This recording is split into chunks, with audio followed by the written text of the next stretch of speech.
Hello everyone. Today I am here with a video, but not just a video, it will be a series of videos over the period of time which we will be having on our channel. Many of you were asking for the opening videos on our channel, and that's why, as per the promise, I am here with the opening video. Well, the format of these videos will be like this. I'll be talking about the basics of any opening, whichever we will be selecting. I'll tell the basic position, what are the options. We'll not go into the complete details. We'll be going into the details over the period of time in subsequent parts of the particular opening. Okay. So, and in the end, I'll be showing you a trick. So you have to be there until the end to understand that trick also related to the opening. So let's start with our today's video, and don't forget to like this video and subscribe to my channel because we are going to have lots of interesting content on our channel. We already have a lot of content, you can check it out, but next also we'll be having interesting content. So our first topic of discussion means the first opening which I have selected is Ruy Lopez opening. Okay, it starts with e4. Always remember how it starts, what is the basic position, pay attention to it. Okay, e5, knight f3, knight to c6, and now here white plays bishop b5 move.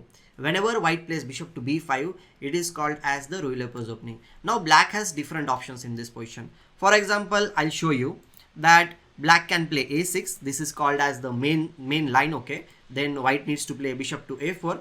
If we capture bishop into c6, it will be exchange variation in the Ruy Lopez. Okay, there is a too much of theory about this. Castling will happen and so many moves are there. Black can play bishop to this square, then f6 is also one of the possibilities to support the pawn, and so on.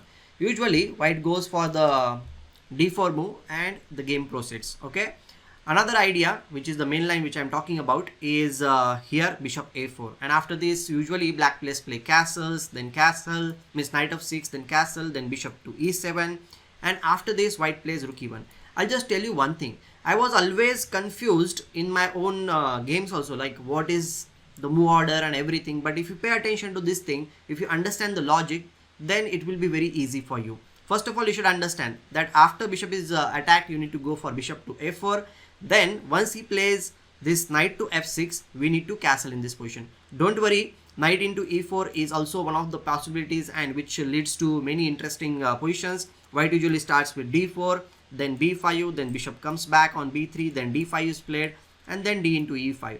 Okay, we'll be looking at these positions also in future, but in the next video, I must say. Today the thing is that you just understand what is the basic position here. So after this, usually bishop to e7 and bishop c5, these are the two options. Here rook e1 is the main line, and then b5 happens, then bishop to b3 and d6, and you can play c3. White will definitely try to play d4 here in this position. After castle, of course d4 is there, but first of all we need to prevent bishop to g4, so h3 is important. And after h3, if knight a5 is played, we go back, then c5 is played, d4, and then queen c7. This is the main Chigorin variation in Ruy Lopez. This is the closed Ruy Lopez, you can say. Okay, another idea which is there means, first of all we are looking at the options. Okay, another idea which is like very common also, very old also, that is here is d6 move. You must have seen this thing. What you should do in this position? Well, you should do castles, and after castling, black might play knight f6, of course developing a piece. There is a pin over there on this diagonal. Okay, and white usually goes for d3 or d4. So this is another important position, and here black needs to play bishop to d7. Now some of you might ask me, like, why not capture on e4? This is a free pawn, right?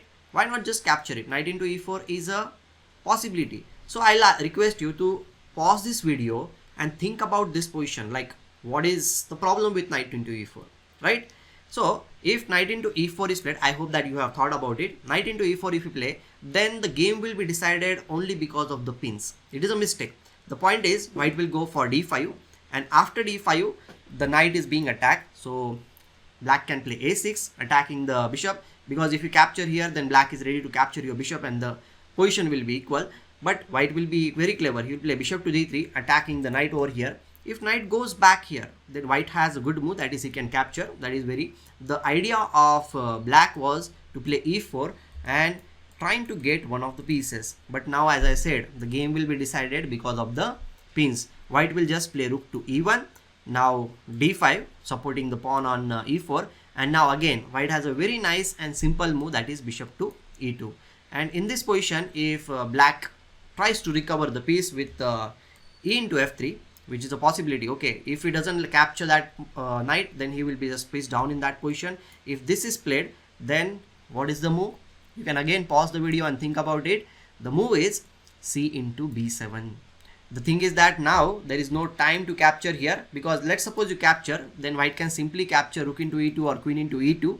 We can give a check, and after that we will be capturing this rook. This is also a very simple idea. Another move, which is actually the best move in this position, is to just capture the rook over here. Once you capture the rook, the thing is that he cannot capture your queen. There is a pin. As I mentioned earlier, it is all about the pin, right? So if he captures here, then the game will actually be getting over after a surprising move. The discovered attack will come, discovered check will come, bishop to b5, and it is a check and mate. You won't believe this thing. The king is in the center of the board. The bishop is giving the check, so king cannot go anywhere. This rook is also giving the check, so this is the double attack. King doesn't have any other squares to move around, and suddenly black will be checkmated. So in this video, we looked at very quickly what are the basics of the Ruy Lopez opening. I hope you will remember. It starts with e4, e5, knight f3, knight c6, and bishop b5. We looked at different options also. We'll be going into the more details in coming videos. So do like this video and share this video with your friends also, and subscribe to the channel. And we'll be meeting very soon with some interesting videos. Till that moment, take care, goodbye, and love you all.